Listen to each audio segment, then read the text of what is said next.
las estrategias van a reflejar como estas tensiones que existen entre nuestros actores. Y bueno, ahora sí el contexto. Ahora regresar Blanca. El dilema del prisionero es el modelo base, como con los demás equipos, y en su versión clásica pues es una sola ronda, y sin importar lo que haga el otro jugador, siempre digamos que conviene traicionar, pero el problema es que si ambos piensan así, el resultado de la decisión individual genera un resultado subóptimo para cada uno de los jugadores. Entonces, aunque cooperar es una solución mejor, la lógica individual impide que se llegue ahí, y pues por eso es que es un dilema. Si quieres, pues, para ver el caso, ¿por qué decidimos concentrarnos en la relación comercial? Pues esta relación bilateral es muy importante y sirve como casi que un laboratorio natural de cómo esto se puede ver reflejado en la vida real, ya que actualmente 800.000 millones de dólares en el intercambio anual entre esta relación bilateral, es el socio número 1 para Estados Unidos y viceversa. Y pues bueno, el TMEC en sus cláusulas de revisión de cada 6 años, este año toca, y eso crea como este horizonte incierto que puede servir, digamos, para analizar la teoría de juegos. Esto es un poco más de lo que dije, el fundamento teórico. Como mencionaba al inicio, a inicios de los 80s Axelrod organizó este torneo computacional, que acá lo podemos recrear, donde investigadores de todo el mundo estuvieron enviando estrategias para competir el dilema del prisionero iteradamente, y los resultados cambiaron mucho la comprensión que se tenía sobre la cooperación. Y bueno, la matriz de pagos, esta es como el núcleo del modelo que la vamos a moldear un poco a lo largo de nuestro experimento. Y bueno, de acuerdo a Axelrod en los hallazgos, de acuerdo a Axelrod y Hamilton, pues la estrategia dominante siempre es traicionar. Solo es así para juegos únicos, pero en el mundo real pues vemos que no siempre funciona así. Por ejemplo, en nuestro caso de México y Estados Unidos, llevan décadas interactuando, hay muchísimos juegos que se van repitiendo y sí existen amenazas de castigo, también recompensas en temas de cooperación. Entonces, como el futuro es tan imprescindible, sí es importante estarlo calculando repetidamente. Y bueno, acá consideramos importante también como mencionar esta diferencia entre los juegos únicos y el juego iterado. En el paper se encuentra donde la estrategia dominante, digamos, cuando uno juega solo una vez, sí va a ser siempre tradicional, pero a la hora de que se juegue iteradamente va a ser tit for tat. Igual el equilibrio de Nash cambia, el tema de la memoria, o sea, a la hora de hacerlo solo una vez no importa, pero cuando se juega iteradamente ya se vuelve fundamental. Y bueno, todos estos son hallazgos que se vuelven clave para nosotros hacer nuestro análisis. Ahora, ¿bajo qué condiciones matemáticas se da esta cooperación? Un poco lo que nosotros les queremos mostrar aquí es lo que ya mencionó mi compañera en cuanto al juego único, donde la estrategia dominante siempre es defractar o no cooperar. Incluso si es un juego iterado, pero pero finito, y donde se puede saber en qué momento va a acabar, sabemos que esta cooperación tampoco es sostenible, porque por inducción hacia atrás, si empezamos desde la última ronda y empezamos no cooperando, entonces ese va a ser nuestro resultado a lo largo del juego. Es por esto que es tan importante nuestra W, que es nuestro horizonte incierto, en donde no sabemos con certeza cuánto tiempo, o más bien cuál es la probabilidad de encontrarnos nuevamente. No sabemos con certeza cuántas veces nos vamos a encontrar en el futuro, pero sabemos con una probabilidad más o menos alta que nos vamos a volver a encontrar. Entonces, este horizonte difuso también lo encontramos en la vida real, como en el caso que les presentaremos sobre el TMEC. Ahora, para que esta cooperación se dé, se requiere satisfacer estas dos requisitos, condiciones. El primer caso es para asegurarnos de que tit for tat supere all B, y el segundo para que tit for tat supere all la alternativa, o sea, all C, all D, all C, all D. Y bueno, nosotros obtuvimos con nuestros datos, bajo los parámetros que ya mencionamos en nuestra matriz de pagos, que el umbral es de 0.669 de cooperación estable. Ahora, nuestro diseño del experimento es el siguiente.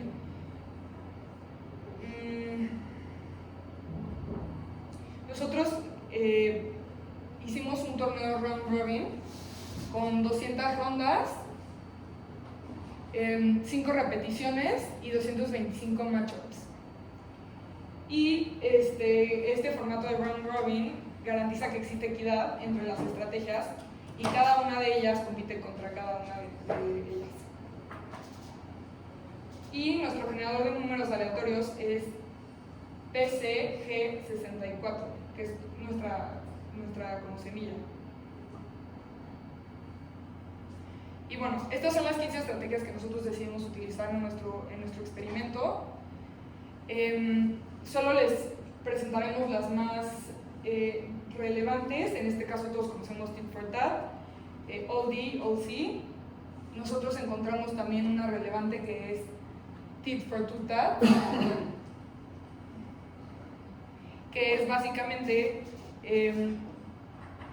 tomas la decisión con base en las últimas dos de tu contrincante, ¿no? Y algunas otras modernas, entre ellas Adaptative, que básicamente calcula la probabilidad de no cooperar y con base en eso toma la decisión. Y bueno, ahora pasamos a nuestra simulación.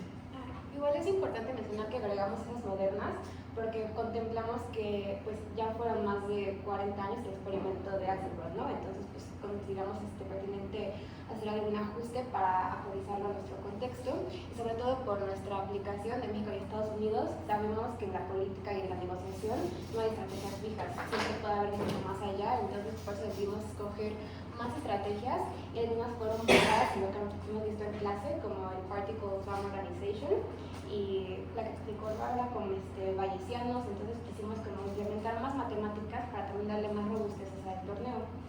Y bueno, aquí antes de ejecutar el torneo le damos al usuario la posibilidad de seleccionar los parámetros. Primero el factor W, que ya consideramos que en este caso partimos del valor 99.5 de probabilidad que sí haya una siguiente ronda. Y esto es para eliminar el ruido que mencionábamos anteriormente de cómo se comportan las estrategias cuando hay rondas finitas o nada más una ronda. Entonces por eso decidimos nosotros ejecutarlo con 99.5 para eliminar ese ruido, pero se puede ajustar para pues, comprobar lo que decíamos, ¿no? Si cuando hay menos certeza de una futura ronda cambian las estrategias. Las rondas por juego, computacionalmente pues lo óptimo, lo seguido de Axelrod fue 200, repeticiones 5, aquí hicimos 5 repeticiones porque hay estrategias que usan aleatoriedad dentro de sus jugadas, sus decisiones, entonces para eliminar ese ruido, por eso decidimos hacer 5 repeticiones y que no estuviéramos sesgando el resultado. El tipo de torneo, aquí vamos a hacer el clásico, pero también pusimos la opción de hacer un aleatorio. Y bueno, aquí es básicamente que no hay un orden específico en el torneo. Y esto quiere probar que el orden no importa, que lo que importa es la estrategia per se. Y sí obtuvimos los mismos resultados, pero pues ahí ponemos la opción como para si alguien quiere experimentar después. Y el nivel de ruido. En el experimento de Axelrod no se utiliza ruido, pero por nuestro tema de comercio creemos que sí es pertinente utilizar el ruido, ¿no? Entonces pues también está interesante poder explorar con este rubro y el ruido se traduce a que la estrategia va a cometer errores, no se va a comportar como debería de, por ejemplo el tit for tat, en vez de hacer tit for tat puede una vez confundirse, entonces a eso se refiere el ruido. Y bueno, aquí también la opción es como las estrategias, están las 15 que mostramos anteriormente y para este caso sí vamos a utilizar todas para pues, replicar lo más exacto el torneo a nuestro experimento. Y bueno, aquí tenemos nuestro ranking. Aquí hicimos, no sé, por aquí hay como un etiquetado de cuál es el comportamiento predominante de la estrategia para ejecutarla. Entonces, por ejemplo, Adaptative, que es la bayesiana, pues es computacional. Tit for Tat 2 es reactiva. Entonces aquí podemos como analizar un poco qué estrategias son las que más predominan y por qué. El score total es el promedio de las rondas que obtuvieron. El teórico máximo es de 9000, pero aquí nuestro máximo que obtuvimos fue de 5016 y pues es un poco pues sí, normal, porque 9000 significaría que tú siempre deflected y tu oponente nunca te respondió, nunca obtuviste castigo. Entonces pues por la naturaleza del torneo esto no es posible. Aquí tenemos el promedio que obtuvo la estrategia por los rivales y la desviación estándar, o sea, cómo cambiaba dependiendo el cambio del rival. Y bueno, aquí es importante ver que tenemos una desviación estándar alta. Al ser 15 rivales, pues sí, era de esperarse que iba a haber mucha volatilidad en esta parte. Y también aquí las etiquetamos por su tasa de cooperación. De su 100% de estrategias, ¿en qué porcentaje cooperaron? Y vemos que Adaptative tuvo de los más altos con 86% y el tercer lugar, que fue Gradual, tuvo 96%. Entonces, 84 fueron como los predominantes. Y aquí marcamos esta división donde consideramos que partían las estrategias que eran mayormente cooperativas y las que eran más traicioneras. Entonces aquí es importante porque se ve un salto muy grande en los puntajes. Aquí hablábamos de 5000 y aquí ya baja a 3800. Entonces pues aquí sí empezamos a ver un poco estas conclusiones que decía Axelrod en el ranking. Y bueno, aquí pusimos una matriz de color, nada más una técnica. Las estrategias sí jugaron consigo mismas, pero aquí por un aspecto estético, para poder identificarlo mejor, pusimos esta diagonal en blanca, pero si hay un valor aquí, no significa que sea cero. Y bueno, aquí lo más importante que podemos observar es, retomando uno de los puntos que menciona Axelrod en su paper, es que es más valiosa la cooperación consistente que usar la traición. ¿Y cómo se refleja esto? Bueno, los cuadros más oscuros son los puntajes más bajos y los más claros los más altos. Y si vemos a nuestro ganador, el Adaptative, vemos que en general su fila es bastante uniforme en los tonos, ¿no? Casi todos son este tono de verde. Algunos más claros o oscuros, pero hay más uniformidad. En cambio, Oldie, que es siempre traicionar, es más volátil. Tiene puntajes muy altos, este es el más alto de la tabla, de hecho, pero también muy bajos. Entonces aquí muestra que traicionar en el largo plazo te da un menor puntaje total. Y bueno, aquí también pusimos una sección para comparar el desempeño individual de las estrategias contra sí mismas. Pusimos un promedio de 5 rondas para hacerlo un poco más representativo. Y aquí como lo más interesante que podemos mostrarles es que cuando se escoge Adaptative primero,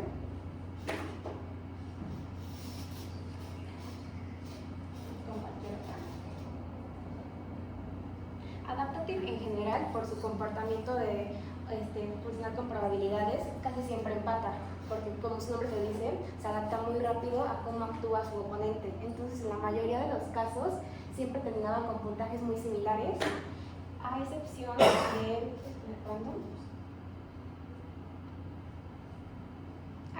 Random. Y esto se explica porque Random, otra vez como su nombre lo dice, actúa con aleatoriedad, una probabilidad que Adaptative no puede predecir. Entonces, por eso en este caso, Random sí gana, ya que no logra identificar la estrategia porque es aleatoria. Entonces, bueno, aquí nos podríamos hablar mucho, pero pues aquí es como muy interesante ir sacando conclusiones del comportamiento de cada una con otra. Y por último, aquí hay otra forma visual para checar el ranking, los scores totales. Otra vez Adaptative ganó y finalmente nuestra prueba ANOVA. Bueno, aquí tuvimos bastantes dificultades técnicas y metodológicas porque no pudimos rechazar la hipótesis nula. La hipótesis nula en este caso nos dice que la diferencia de puntaje se debe a las estrategias y no a factores de ruido o aleatoriedad. Entonces no podemos descartar que las diferencias entre los puntajes son por estos factores de ruido o aleatoriedad, pero pues intentando investigar un poco por qué estaba pasando esto, pues vimos que, como ya mencionamos en el ranking, había mucha volatilidad entre estrategias. La definición estándar era de más de 100, entonces eran valores muy altos. Gracias. Y igualmente, pues tiene nada más 5 rondas de los 5 torneos, eran 200, pero en realidad fueron 5 repeticiones de esas 200, son muy pocas observaciones. Entonces también esto pues nos deja como un poco cortas para hacer esta estimación estadística. Entonces pues sí, aquí no pudimos rechazar hipótesis nulas, pero en el ranking sí pudimos ver la diferencia entre puntos de más de 600 entre los scores. Entonces pues esto queda como un poco área de oportunidad y para seguir intentando mejorar el ANOVA para que sea estadísticamente significativo. Una propuesta sería hacer más repeticiones para tener más observaciones o eliminar tantas estrategias para que sean menos y a ver si se puede como bajar la versión estándar. O incorporar la sensibilidad de la población, además de las interacciones, hacerlo en esquemas big data numéricos, ver la sensibilidad en función de los jugadores y las estrategias. Permitir que una fracción de los jugadores juegue con una estrategia versus otra fracción con la estrategia y así analizar la estrategia del campo. Bueno, hasta ahora habíamos solo hecho como este modelo computacional con números generados aleatoriamente, pero pues, nosotros nos preguntamos si realmente podíamos llevar esto a cabo en la realidad. Entonces, nosotras lo que hicimos fue llevar este modelo a la relación comercial entre México y Estados Unidos para pues, ver cómo se comporta esta relación utilizando datos reales de política arancelaria. Los datos provienen del WIX, que es World Integrated Trade System. Bueno, los tomamos ahí, lo que hicimos fue tomar los promedios por aranceles. Los HS son los Applied Tariffs y los BDS, que, bueno, aquí no. Sí, está en la siguiente, pero bueno, son los aranceles máximos a los que podrán llegar los países. Y bueno, aquí lo que hicimos fue tomar 3 sectores específicos, utilizando el Sistema Armonizado de Comercio Internacional. Tomamos el acero porque este es altamente sensible a políticas proteccionistas, la maquinaria, que también es clave para la producción industrial, y los electrónicos, que son fundamentales para las cadenas globales de valor. Esto en continuidad de los aranceles que han sido impuestos al sector automotriz. Y bueno, bueno, no, sí, aquí está. Sí. Bueno, aquí cooperar significaría mantener o reducir los aranceles, que sería un HS menor a 0. No sé si es la otra, perdón, porque aquí no está. Sí, que sería un HS menor a 0 y traicionar sería un HS mayor a 0.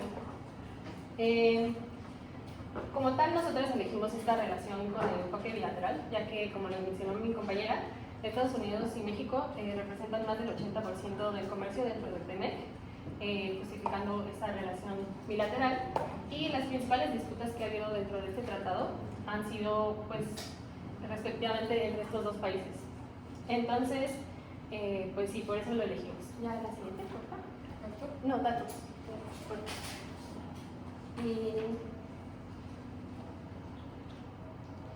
Aquí, al momento de incorporar las elasticidades, aquí lo podemos ver, estimamos un impacto de una guerra comercial en la cual encontramos que Estados Unidos podría sufrir entre 18 y 400 veces más impacto, es decir, más pérdida en millones de dólares que México, lo cual refleja que México está en una posición como de poder y que puede imponer más aranceles como tal. La siguiente, por favor, la de resultados.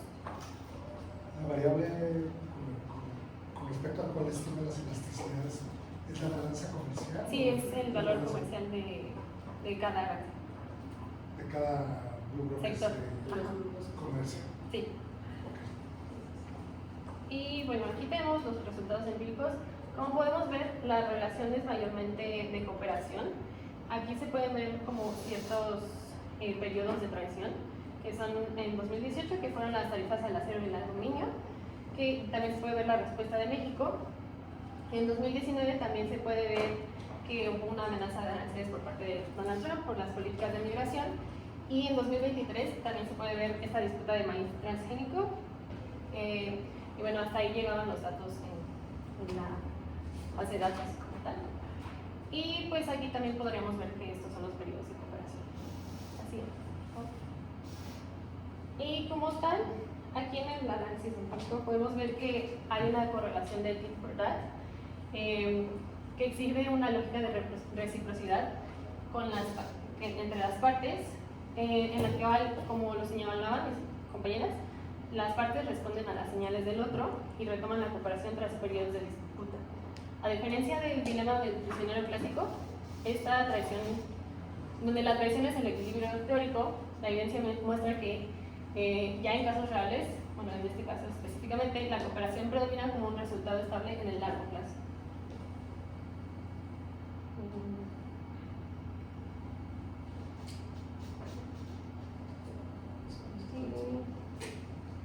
Sí, pero me falta uno.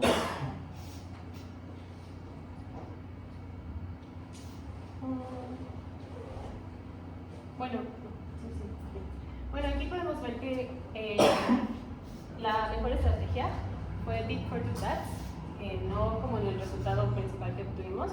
Esto pudo haber sido porque nosotras tomamos los datos históricos y modificamos como tal la matriz de pagos, lo cual pudo haber influido en cómo funcionaba nuestro juego. Y también podemos ver que Adaptative como tal era una estrategia de aprendizaje, pero esta es más una estrategia de cooperación, en la cual no importa tanto el aprendizaje, sino que importa un poco más la relación que tienen, y pues es más de 30 años de relación bilateral, entonces esto sugiere que sí va a continuar como esta relación. Y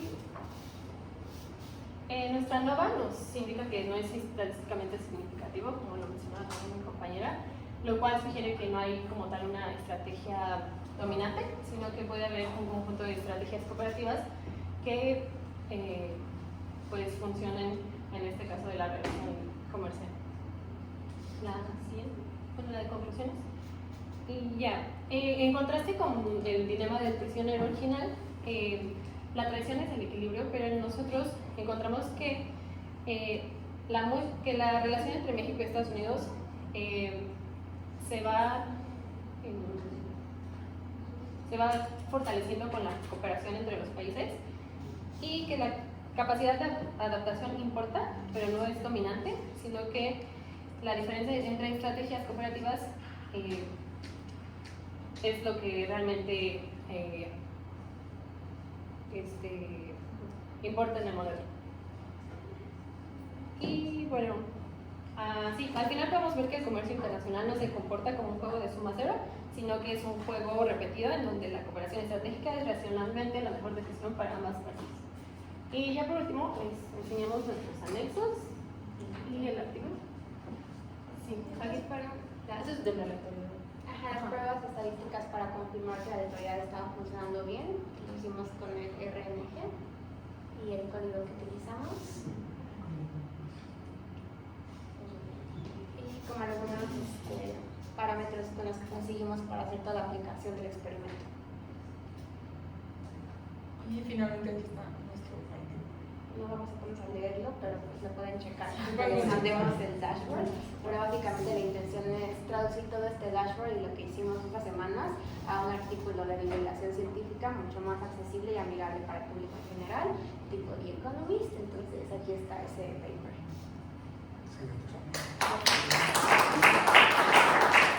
Comentarios, observaciones. ¿Qué anticipan para 2026 con respecto a la negociación del TEMEC? Ha habido una serie de anuncios y se han anticipado algunas estrategias sobre cómo se va a renegociar el TEMEC como tal en 2026. No han empezado formalmente las negociaciones, pero ya se puede anticipar el resultado según el modelo, según este enfoque estratégico. ¿Cuál es su pronóstico para este año? ¿Cómo podríamos anticipar la negociación del TEMEC México, Estados Unidos, Canadá en 2026? Sí, pues sobre todo por las implicaciones económicas que tendría, principalmente para Estados Unidos. Nosotras sí consideramos que este tratado sí pues continuará como tal, no vemos tan factible que se rompa, pero sí pues puede haber algún proceso en el que México tenga que ceder como algo para ganar o como para ganarse la confianza de Estados Unidos. Bueno, no sé si Bueno, sí. También, bueno, creo que en este caso hay un poquito más de ruido, considerando como las estrategias que ha tomado Donald Trump, que no necesariamente siguen, pues, sí, la tendencia que nosotros habíamos estado viendo. Entonces, puede que eso genere una disrupción entre lo que nosotros planteamos y lo que realmente pasa, ¿no? Y también añadiendo a eso, consideramos como, por lo que vimos en otras clases también, que la disrupción se podría traducir en que no se llegue a un acuerdo per se, entonces que se lleve al camino de revisiones anuales, que es como lo que está estipulado en el TEMEC, en las opciones de qué puede pasar en los 6 años de revisión. Entonces no se llega a un acuerdo, se pasa a un periodo anual de revisiones. Entonces creemos que esa podría ser como el peor escenario posible, que aún así no es tan malo porque seguimos con el tratado, ¿no? Sí vemos muy poco probable que se limite y se salgan del tratado. ¿Quieres añadir algo más? No. Perfecto, pues gracias. Gracias. Yo únicamente quiero mencionar uno de nuestros principales retos, en este caso, fue que pues, al realizar nuestra matriz de pagos en cuanto a nuestro análisis del caso de aplicación, pues tuvimos algunos... O sea, la única forma en la que lo pudimos obtener fue a través de datos históricos, lo cual generó evidentemente una matriz de pagos que no necesariamente se ajusta al modelo